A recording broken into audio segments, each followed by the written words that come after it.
Okay, welcome to episode 69 of the Apple Podcast by Lex at maxfuture.com. And today is April 29th. We're near the end of April 2011, and there's been a lot of Apple news that's fun to talk about, and Apple-related products and Apple-related software. So let's go into it. I think there's a lot of stuff that's going to be interesting.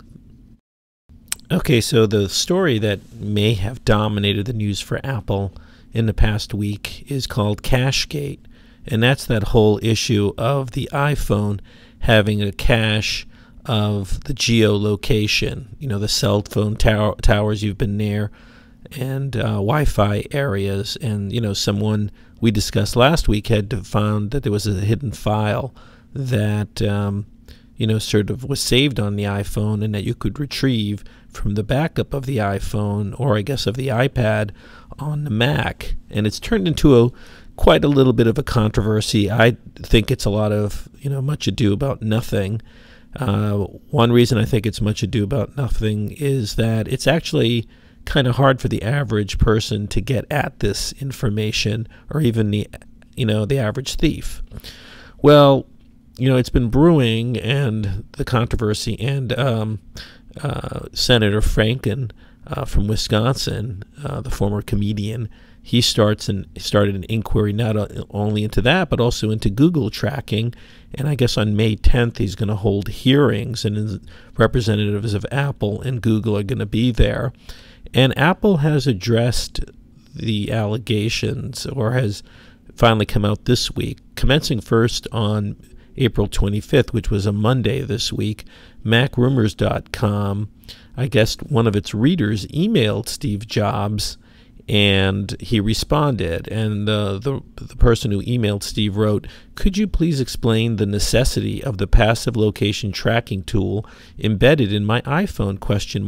It's kind of unnerving knowing that my exact location is being recorded at all times. Maybe you could shed some light on this for me before I switch to a Droid. They don't track me."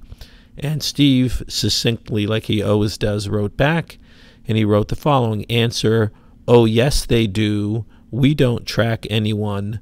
The info circulating around is false." So this is consistent with Steve Jobs' style. And, well, soon after this, Apple did come out with an official announcement. Okay, so 2 days ago, on April 27th, Apple issued a press release addressing specifically the accusations that it was tracking people through the iPhone. And it took them about a week to do it, but it was a pretty thorough response. And here's what Apple said. Why it does it in question and answer form. And Apple says, Apple would like to respond to the questions we have recently received about the gathering and use of location information by our devices. Number one, why is Apple tracking the location of my iPhone? Answer from Apple: Apple is not tracking the location of your iPhone. Apple has never done so and has no plans to ever do so. Number two, then why is everyone so concerned about this?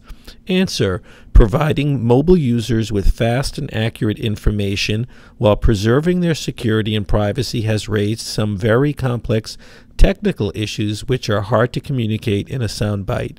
Users are confused partly because the creators of this new technology, including Apple, have not provided enough education about these issues to date. Number three, why is my iPhone logging my location? Answer: the iPhone is not logging your location. Rather, it's maintaining a database of Wi-Fi hotspots and cell towers around your current location, some of which may be located more than 100 miles away from your iPhone, to help your iPhone rapidly and accurately calculate its location when requested. Calculating a phone's location using GPS satellite data can take up to several minutes. iPhone can reduce this time to just a few seconds by using Wi-Fi hotspot and cell tower data to quickly find GPS satellites, and even triangulate its location using just Wi-Fi hotspot and cell tower data when GPS is not available, such as indoors or in basements. These calculations are performed live on the iPhone using a crowdsourced database of Wi-Fi, hotspot, and cell tower data that is generated by tens of millions of iPhones, sending the geotagged locations of nearby Wi-Fi hotspots and cell towers in an anonymous and encrypted form to Apple. That was a mouthful. Okay, number 4. Is this crowdsourced database stored on the iPhone? Question. Answer. The entire crowdsourced database is too big to store on an iPhone, so we download an appropriate subset cache onto each iPhone. This cache is protected but not encrypted and is backed up in iTunes whenever you back up your iPhone. The backup is encrypted or not, depending on the user's settings in iTunes. The location data that researchers are seeing on the iPhone is not the past or present location of the iPhone, but rather the locations of Wi-Fi hotspots and cell towers surrounding the iPhone's location, which can be more than 100 miles away from the iPhone. We plan to cease backing up this cache in a software update coming soon. See software update section below. Number 5, can Apple locate me based on my geotagged Wi-Fi hotspot and cell tower data? No is the answer.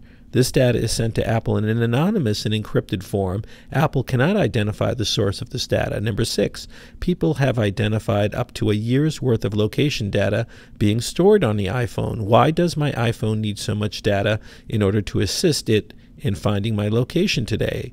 Answer. This data is not the iPhone's location data. It is a subset, cache, of the crowdsourced Wi-Fi hotspot and cell tower database, which is downloaded from Apple into the iPhone to assist the iPhone in rapidly and accurately calculating location. The reason the iPhone stores so much data is a bug we uncovered and plan to fix shortly.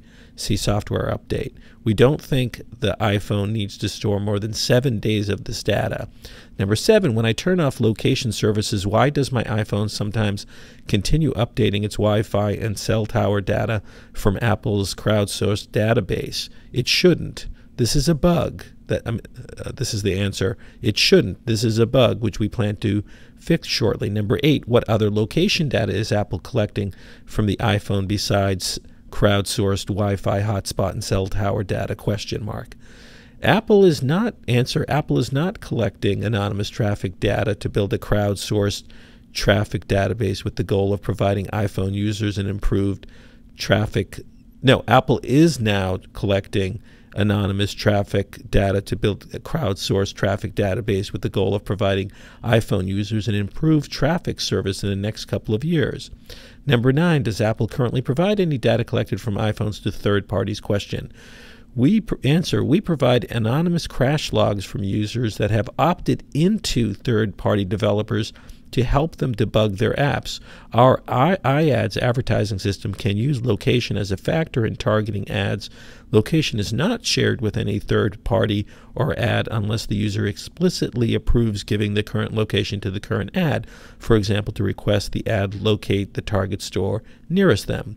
And finally, number 10, does the Apple believe that personal information security and privacy are important? Answer, yes, we strongly do. For example, iPhone was the first to ask users to give their permission for each and every app that wanted to use location. Apple will continue to be one of the leaders in strengthening personal information security and privacy, and there will be several software updates coming up that will, 1, reduce the size of the crowdsourced Wi-Fi hotspot and cell tower database cached on the iPhone, 2, ceases backing up this cache, and 3, deletes this cache entirely when location service is turned off. So I thought that was a pretty thorough response. So the key points are this. First of all, I thought it's very interesting. It's what Apple seems to be saying is that the data that's saved on your iPhone, this file that's so controversial, is not just data as to your iPhone moving around the different cell towers, but it seems to be a subset of like other iPhone users that are in your area and where those cell phone data, I guess is. So this is a little, this hasn't really come out clear, because I think the people who discovered this data are sort of saying, no, it's your tracking information. Now, I don't know. I guess if you're in a dense city, it can sort of show, hey, you were here in this city at some point, and then you were like, in another state. So, that might be a privacy concern that you have, that you don't want people to track where you've been. Now, I think that's only going to be for a very small subset of iPhone users. They could be, for example, if in a battered wife situation or a battered spouse situation, someone who's trying to get away from their abusive husband. If the husband has access to the iPhone cache, they could find out, oh, this person went downtown and maybe met with prosecutors or, government buildings to rat out on me. I mean, that's going to be a small subset. Or, there's going to be a small subset of iPhone users who are criminals, and they're not going to like the fact that the iPhone tracks them about. So there is this issue. But I'll tell you, I found it kind of, challenging to get the file at all. I mean, I think I talked about it last week, which is to get the file, you really have to go through all sorts of loops to find the file buried in subfiles in some backup on your Macintosh or Windows iTunes backup, for the iPhone or the iPad. And look, I'm pretty tech savvy, but when I was following the instructions, I was like, I don't know, this seems like a lot of work to sort of get a general map of where I've been. And other people have made the point, look, if someone is going to have access to your computer or iPhone, they're going to have access to a lot of other data that's actually much more, problematic to lose than where you've been geographically. I mean, our computers and our iPhones, if people can get into them, have all sorts of stuff like our emails, who we've been emailing. In my case, my computer and my iPhone has financial data. It has my tax returns. It has, passwords and logins. So, I treat both devices very carefully. And frankly, I have long known that the cell phone companies track our geographic location. So look, Apple's going to address this, and I don't think it's that big a deal. Now, shortly after Apple issued that press release on April 27th, with those 10 questions and answers, Steve Jobs and Scott Forstall appeared or did a telephone interview with the Wall Street Journal's All Things Digital.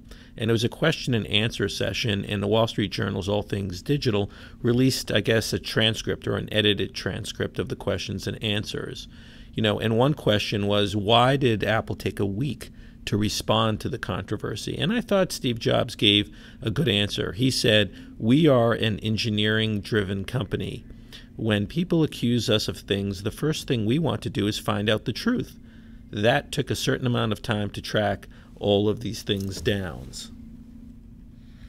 And he went on to say, and the accusations were coming day by day.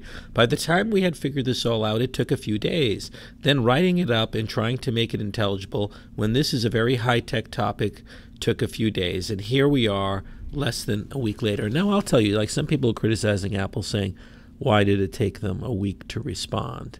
But it is highly technical. Obviously, some engineers were involved in, creating this file that was deep in the bowels of the iPhone. And if you're a huge company like Apple, and a company that's constantly the target of class action lawsuits by attorneys who are seeking to make a dime, you're going to be very careful about what you say. You want to be accurate, and you want to be truthful, and you want to phrase it in a way, because you're not only thinking about lawsuits that might come down, you're also thinking about how the stock market's going to react to what you say, and you also have government investigators looking at Apple, like Senator Franken and others. So it's very careful. They wanted to take their time. They couldn't wait forever. They had to study it, and I think a week is a responsible amount of time. Now, Forstall and Phil Schiller were also there. These are the vice presidents of Apple, and Jobs declined to say whether he thought Google or others needed to do a better job on privacy issues, but he did note that Apple's approach is different. He said, quote, some of them don't do what we do. That's for sure. So, I do think Apple is better. I mean, I do know that I have to opt in to sharing my data. Like if there's an app that wants to know my geolocation, the window will always pop up that says, do you want this app to use your geolocation? And often I say no, unless there's a real reason I want an app to share my geolocation or have the geolocation. I usually say no. Like for example, I don't know, I guess the color app that's supposed to be geo, tagging, pictures and sharing it with people around you. I launched that. I say no, I don't want to share my location. He goes on to say other things. To the question, one of the challenges here is that by their nature, location-based services require location information, but that information is highly sensitive and can be used in a lot of ways. How does Apple approach this balance? Jobs says, I think we do two things. Number one is we get consent from users if we are going to use location, or we never use location. That's what we do. It's very straightforward. We haven't been tracking anybody's location, and the files they found on these phones, as we explained, it turned out were basically files we have built through anonymous, crowdsourced information that we collect from tens of millions of iPhones out there. He goes on to say we build a crowdsourced database of Wi-Fi and cell tower hotspots, but those can be over 100 miles away from where you are. They are not telling you anything about your location. That's what people saw on the phone and mistook it for a location. Now, he did say that it was a bug. To the extent that information was stored for more than 7 days, that was a bug. I think it was also a bug that it wasn't encrypted. So, I think this controversy is going to blow over now that Apple has come out with such detailed information. Yeah, they'll testify. There'll be a dog and pony show before Senator Franken on May 10th. But, a lot of this is not really the big issue. The big issue is, advertisers who are tracking you on your computers. I think that's a bigger issue. Tracking, with their cookies, where you're going on websites. It's not, Apple's been pretty good about our privacy. At least that's what I think. Now, it wasn't just, those people taking pot shots at Apple about the geocache that made the news, but there was also a website that was making what I thought was a pretty outrageous claim that Apple is scared, and that's why Apple is suing Samsung. And the website is called The Register, and I wrote a blog post about it. And this is what I said. The Register is seeking to get hits by tarnishing Apple. It has a story out saying that behind Apple's record earnings, Apple is in trouble as reflected by its lawsuits against other smartphone makers. This claim by the Register is dubious. Here is the most relevant excerpt, and here's what the Register said. The Register said, as we went to press with this story, Apple had just reported its first quarter results and Nokia was about to. For both arch rivals, the quarter will not be indicative of longer-term trends. For Apple, there has been disruption to its supply chain, while Nokia's future will be hard to judge until it launches its new WPS7 devices. Until then, Nokia remains in a state of limbo, and its quarter will reflect that in no uncertain terms. Nokia may be suffering the downward swing of the handset pendulum at the moment, but Apple itself is hovering precariously at the top of the curve. Its own fears that it could start to slide downwards are only reinforced by its hailstorm of legal actions against challengers, which have even now extended to its key supplier Samsung. And as Google's own results indicated, the company has only just begun in the mobile market. There is a bigger cloud on Apple's horizon, whether the cloud itself would be its undoing in mobile. Now, I thought this was really outrageous. This is crazy talk. This is crazy talk. This is what I said. I said the Register's article is wrong and flawed. The patent and intellectual property lawsuits are common in the industry and frankly are often brought when parties fail to cross-license their patents. The Samsung suit by Apple has particular merit as Apple is alleging trade dress violations as well as other IP violations. As Nilay Patel pointed out in his recent in-depth analysis, Apple's suit against Samsung is unique and has merit as Samsung, more than any other handset manufacturer, is copying the look and feel of the iPhone. Samsung is even copying the icons Apple designed for the iPhone, including the music iTunes icon. Apple is not desperate. Apple, like any good innovator, is trying to protect what it innovated. Now, I go on to say, as for the suggestion that Apple is peaking, that is crazy talk. First, the iPad market will continue to grow as Apple still has a crazy waiting list and long lines for its iPad. Demand for the iPad is outstripping supply, and Apple has no real competitor to compete with the iPad. As the Verizon iPhone sales have shown, the iPhone market continues to grow even in the face of the Android onslaught. The Android market is particularly vulnerable given that the platform is fractured with quality control and features split among different manufacturers and carriers. As the iPhone is now on Verizon and AT&T, and T-Mobile will soon merge with AT&T, almost all cell phone consumers in the United States will have the choice of purchasing an iPhone rather than an Android phone. And with AT&T selling the iPhone for as little as $49, what everyday consumer isn't going to purchase the iPhone over the competing Android phones? Apple's business will continue to grow, as it has plenty of room to grow in the vast enterprise market. For years, Microsoft and Windows have had a lock on the enterprise market. As Microsoft fails to innovate in the mobile market, Apple's iOS platform will make its way into the enterprise.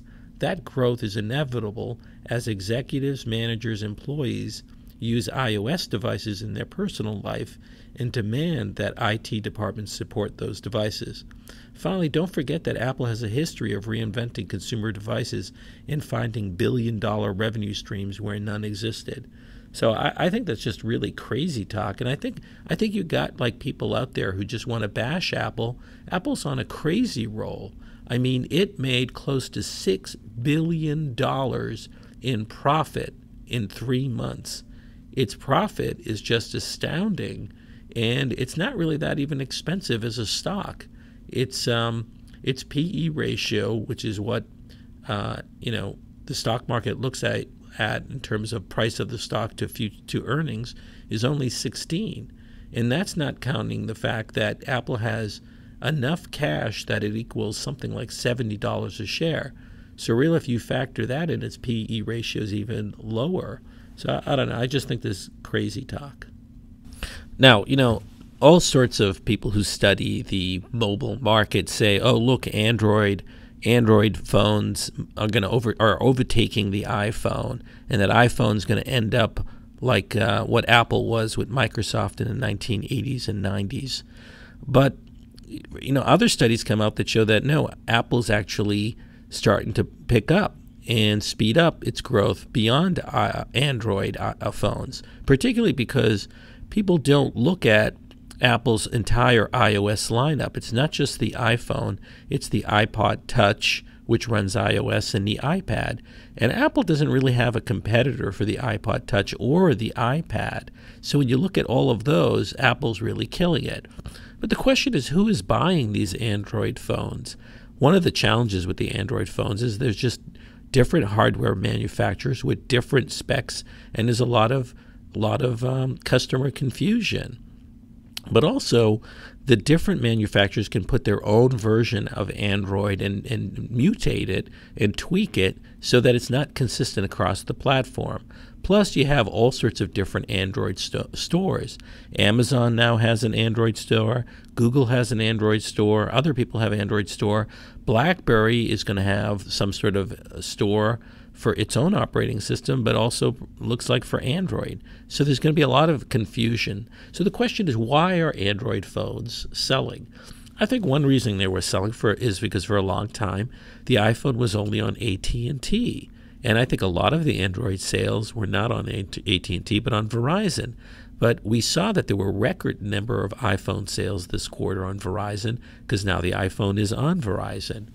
But who's buying the Android? And I think what's going on is that there's deep discounting going on. I went to AT&T. I'm an AT&T account holder with the iPhone. And AT&T on their website has a promotion. And they're basically saying for only 1 cent, you can get an Android smartphone with a new plan. So obviously what's going on is with so many different Android devices and with Google not charging anything for the Android operating system, and a glut of Android manufacturers out there. The carriers are just deeply discounting these Android phones. And look, AT&T is selling them for a penny. The cheapest iPhone is $49, but that's for the last year's version of the iPhone, the 3GS. So I think, what's going on is, look, Apple's going to control the top end of the smartphone market. It's going to make a quality product. Apple's not looking to be the most popular. Apple's looking to be the most profitable. And popularity doesn't equal profitability. The PC market, which Apple was losing for many years, Apple is now winning. Why? Because while Apple doesn't have a majority of the market share for PCs in the United States, Apple dominates the high end of the PC market. In other words, Apple dominates selling quality computers, quality Macintoshes to people who are willing to pay $1,000 or more for a PC. And companies like Dell and Toshiba and Hewlett-Packard, yeah, they might be selling more computers at $500, at $400, but what kind of profits are they making? They're not making many profits because Microsoft is still charging a lot for the operating system, and Intel is charging for the processor. So they're not making a lot of money. Dell is one of the biggest sellers of computers. Dell's market cap is very small compared to Apple's, because Dell's profits are very small compared to Apple's. Why? Because Dell's margins are very small. Dell doesn't make a lot of money on its very cheap computers. Okay, so this was a very historic week for Apple. Now, last week, Apple announced its record quarterly results. Again, it made almost $6 billion in profit. And this week, Microsoft announced its quarterly results. And here's what's interesting. Microsoft only reported profits of $5,230 million. So this is the first time ever that Apple has had greater profits than Microsoft, because Apple's profits were $5.99 billion. Now, who would have imagined we'd have seen this day? If you were like me, an Apple user in the late 1980s and the 1990s, Microsoft was the big dominant, Goliath, and Apple was the little pipsqueak, the little computer company with more character and better, more interesting software and more interesting design, just getting crushed by Microsoft. And even on revenue, Microsoft, reported only $16.43 billion worth of revenue, while Apple had revenue of $24.6 billion. So this is truly historic. I can imagine the executives in Redmond Microsoft headquarters, Steve Ballmer, they must be like, throwing books against the wall. So, it's something to remember. This April is the month when Apple totally surpassed Microsoft. Okay, well, this was a historic week for another reason, and that is Apple finally started selling the elusive white iPhone 4. And why is this a big deal? Because if you remember last June, Apple announced the iPhone 4, and Apple announced that there was going to be a black version of the iPhone 4 and a white version. And some people ordered the white version, and it didn't come out on day one, and it didn't come out the next week. And as the summer went on, Apple, issued statements saying there was a delay and it was going to come out shortly. Then in the fall, Apple said it was going to come out shortly. And then there was an indefinite delay and no word of when the iPhone 4 would come out. Well, there were rumors in the last few days that an iPhone 4, a white version, was coming out. And 2 days ago, the iPhone 4, the white version, went on sale on Apple's website and in stores around the world. And I'll tell you, I've got two friends who already had the black iPhone, a couple, and they went out and bought the iPhone, the white one. And they liked the color, the design. And, I think this is going to boost some sales for Apple, because I bet you there's a lot of people who waited and did not upgrade to the iPhone 4, the black version, because they had the iPhone 3GS and really wanted a white iPhone 4. So I wouldn't be surprised if there was like millions of people buying the iPhone 4 on on the initial day or the several days afterwards. Indeed, that's exactly what happened. The website Cult of Mac reported that the white iPhone sold out in Beijing and Hong Kong. And, apparently the white iPhone is a huge hit in China. And China's become one of the biggest markets for Apple. The article from Cult of Mac says, it has been a long 10 months, but the long-awaited white-colored iPhone 4 is shipping and for sale today in the U.S. and 28 other countries. Then it goes on and say that there are long lines in Beijing were the result of high demand for Apple's new iPhone 4, which many touted as being favored due to his bright and young appearance. Now here's a really interesting fact. It says in the article, many of Apple's customers in Beijing considered the white-colored iPhone 4 a good fit for women. And the popularity of the new device led to it being sold out on launch day in Beijing. And I saw some interviews of people on TV in China, some young men who thought getting the white iPhone would make them, to be more attractive to women because women like the white iPhone. It also said that in Hong Kong, where shoppers began queuing up at midnight the day before, the white iPhone 4 is alleged to have sold out in only 1 hour. So this is pretty amazing. And there was a recent report today that already there are extended shipping times for the white iPhone. So if you really want one, you should probably get it right away. Okay, so now I want to talk about some apps that I bought in the Mac App Store. And I think they're kind of useful and they're not that expensive. I think they're only $2 each. One app is called Calendar Bar, and the other one I think is called Quick Cal. And they're both iCalendar enhancements. Now, iCalendar, if you have a Mac, is the calendar program that Apple has designed for the Mac. Now, I don't tend to use it a lot. One, because I have a work device with its own calendar on it, but I want my wife to use the iCalendar more. But the problem with the iCalendar is you got to launch it, the calendar bounces a few times before it opens up. So these $2 apps, both Calendar Bar and Quick Cal, basically are integrated into your menu bar of your computer, that area at the top of your computer screen, and are sort of drop downs. Now, Calendar Bar, what's cool about it is you can see all the events and tasks that you have in iCalendar, but Calendar Bar can also, in the preferences, grab your calendar information from Facebook. It can also grab your information from Google Calendar, as well as your MobileMe and your iCalendar. Now, the one thing that I don't like about it is that you can't quickly make entries into iCalendar or your other calendars through this window drop-down. But the Calendar Bar, GUI is pretty, and it's a nice way to see the events and tasks that you have in these various calendars. Now, I'll be honest. The reason I bought Calendar Bar is I got confused in the Mac App Store, and I was actually looking to buy Quick Cal. Now, Quick Cal I had read about on the minimalmac.com website, and they had recommended Quick Cal, which is also $2.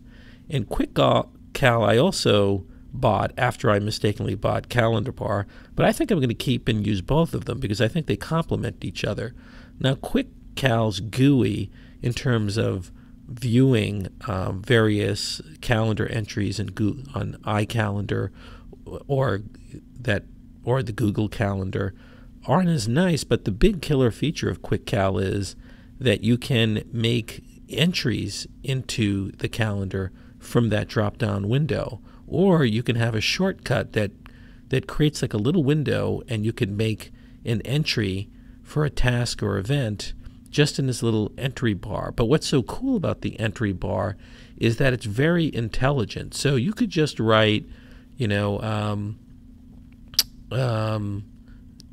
next Monday from 4 to 6 going to Macy's, and it will quickly format that, figuring out what the next Monday's date is, figuring out the time, and figuring out that the location is Macy's. So you just write in sort of natural sentences, and it pretty much figures out what you mean to put as a calendar entry and puts it in there. So it's incredibly powerful, and I think my wife's going to use this now to put entries in events and tasks.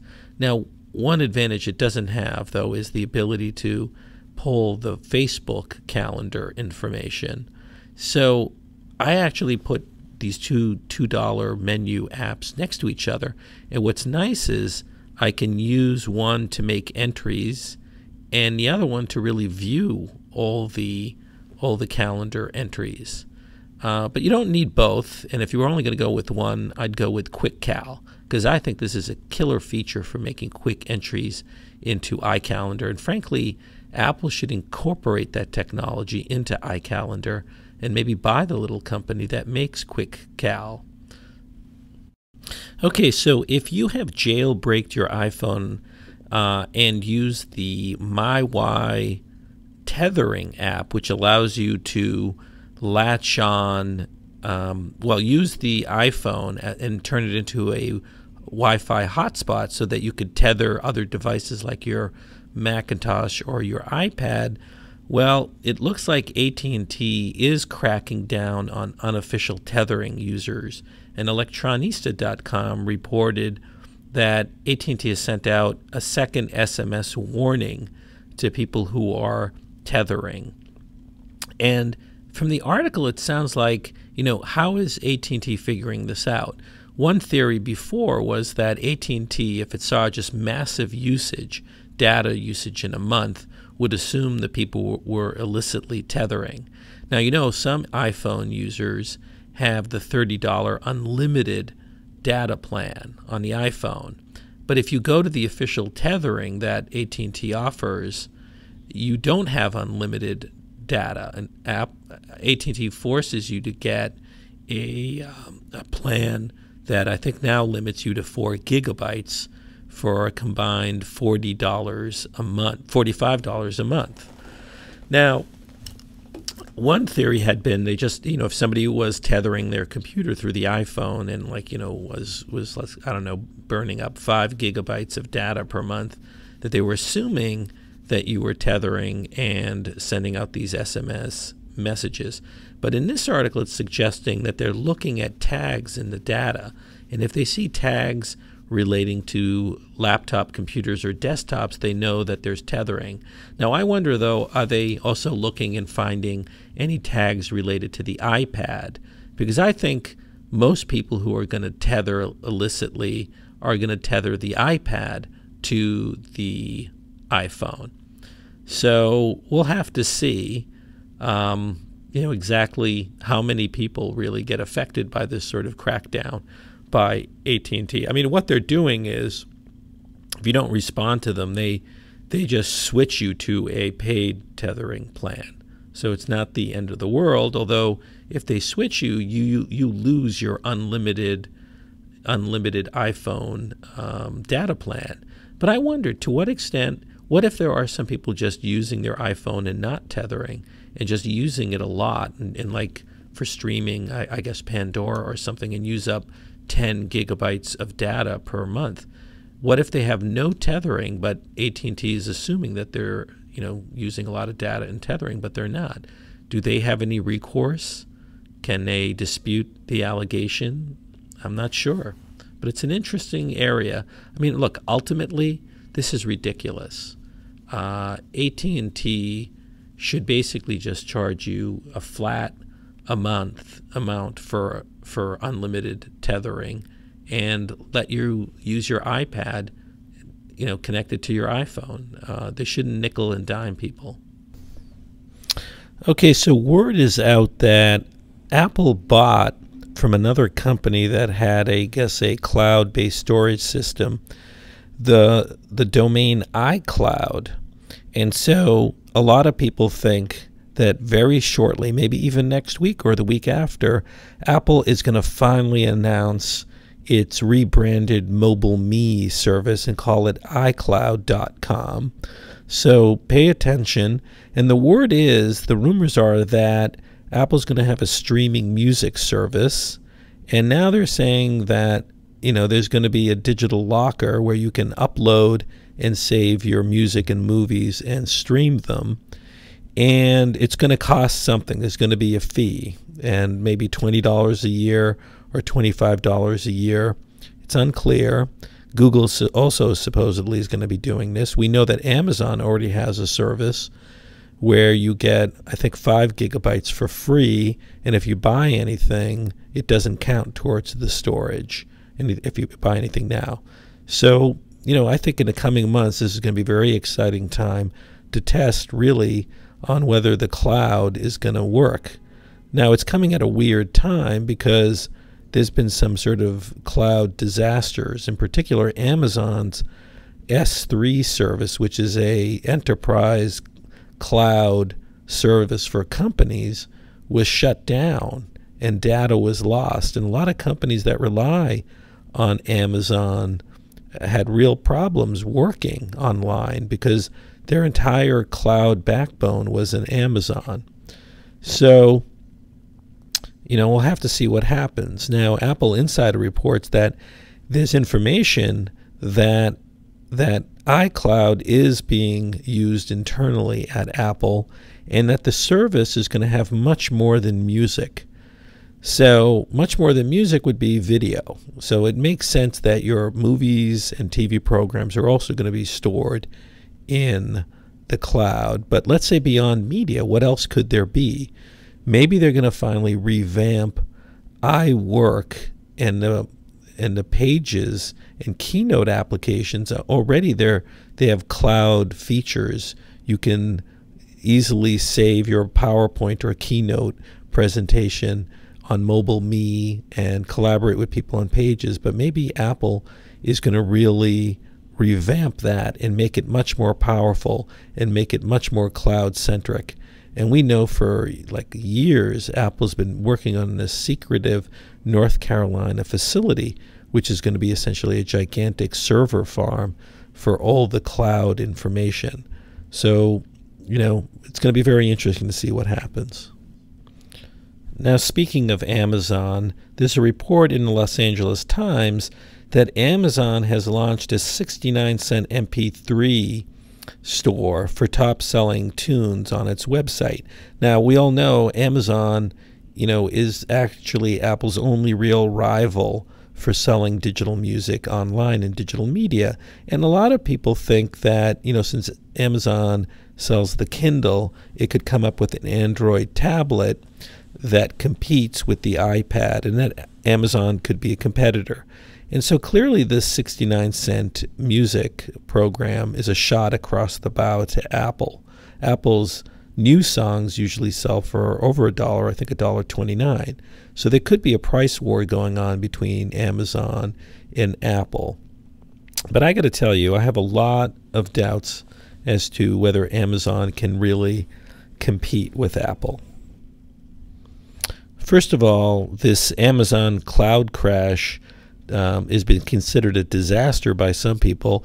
Business Insider said that it's a disaster and that the crash of its cloud service has destroyed a lot of customer data. And these aren't just any old customers. These are enterprise customers.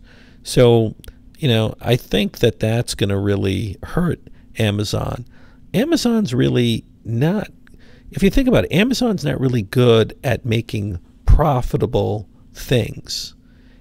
Amazon's big thing is just selling and selling, buying things and selling them, not making things. Really, the Kindle and the cloud service are really the two areas where Amazon has really made something and sold it. Because if you think about it, most of what Amazon does is buy products or act as a distribution agent for products and take a cut. But the real challenge for Amazon is, like, unlike Apple, Amazon doesn't make a lot of money on the stuff that it sells. Amazon comes from the mentality, we're just going to try to sell to as many people and maybe we'll make some money down the line at some point. And for many years, Amazon was not profitable, and and only really became profitable like in the last decade. But even now, it's not that profitable. While Apple is phenomenally profitable, Apple's profits on any product are like 30 or 40%. Apple won't create a service unless it's well done and Apple knows it can sell it at a premium. So I think, no one knows what Amazon is charging for the Kindle. Amazon could be losing money for it. But look at these numbers that I came up with just by looking at Apple's filings and Amazon's filings. And what's interesting is Apple's profit as a percentage of all the revenue. In other words, if you're a businessman, if you're selling and you sell something for $10, if you can make $3 of profit on selling something for $10, that's good. If you can only make 1 penny, well, what's the big deal in selling something for $10 if you're only making 1 penny? And then Apple's percentage of profit to revenue has consistently grown. In 2007, it was around 14%, and last year it was at 19.2%, and now it's at 22.85%. And in this recent quarter, the quarter ending in March 2011, it hit 24.71%. So that's pretty phenomenal. Now let's contrast that with Amazon. Amazon has essentially had profits as a percentage of revenue that have hovered between a little over 3% and 3.5% for the last 4 years. And in the quarter that just ended, its profit as a percentage of total revenue was 2%. So what's going on here is Amazon, unlike Apple, Amazon likes to sell a lot of stuff, but it's essentially selling stuff without really making much of a profit on anything it sells. And we don't know how much profit Amazon's making on the Kindle. It could be giving away the Kindle at below the cost of manufacturing. Similarly, Amazon could be losing money with the digital locker that it's making. Nobody knows. But you should be suspicious of any service, of any company that's really not making substantial profits on the service because they eventually shut down. Now, I think a big example of that is the company Friendster. That was the first social media company. And it never really made money, it just was popular. But then something else popular came along and took all the customers away. And now Friendster's deleting whatever photos and data you had there. The thing about Apple is Apple painfully learned in the 1990s that if you don't make money, if you don't have profits, you could go out of business. So as you go into the cloud, as you start saving your media into the cloud, I think you should go with Apple because Apple has a deep war chest and Apple also knows how to make money. These businesses where they haven't figured out how to make the money, just how to be popular, you should be suspicious of those because no business can survive just by being popular. Businesses survive by having profits and redeploying those profits. Okay, so one of the coolest products that I've seen, I saw on the Cult of Mac website recently, and it's called the WowKeys keyboard. And it's essentially, I guess, again, it's called WowKeys. And essentially, it's a keyboard that allows you to embed your iPhone in a tray that's built into the right of the keyboard where your number and function keys would be. And there's an app that comes for the iPhone that when you have the iPhone docked in there, turns your iPhone into the numbers and function key controller for your computer. Now, I thought of this concept. I always said, like, why couldn't you have like a keyboard that turns your iPad or iPhone into a dock? And it looks like this company is doing it. It's called CompuExpert. And I guess the product's coming out soon for $99. It looks really cool. If you're looking at the video version of this Apple podcast, you'll see it. So, look, I think we're seeing all sorts of crazy innovation, but this is very clever. Maybe Apple will do this one day. Okay, so conference video calling has finally come to the iPhone. And by conference video conferencing, I'm talking about where you can have a 4-way video conference or a multi-way video conference. And the company to do it is not Skype. It's not Apple's FaceTime.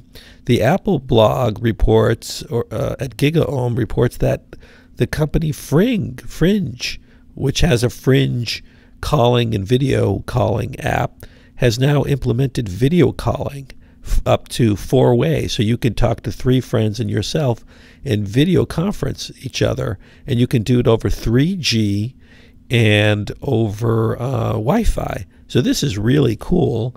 And I think we're going to see eventually Apple will do it with FaceTime. Eventually Skype will do it. And this is sort of very Buck Rogers. And I believe the Fringe app is free to download.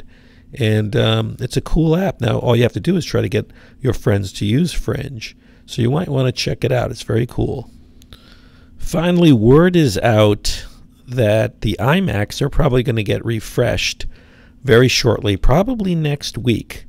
9to5Mac reported that Apple has delayed iMac orders ahead of next week's refresh, and that the new iMacs will sport the Thunderbolt I/O. That's that new connection that the MacBook Pros have that are much, much faster than eSATA or FireWire or any type of connection that we currently have, and also have the Sandy Bridge processors that are in the MacBook Pros that are very fast.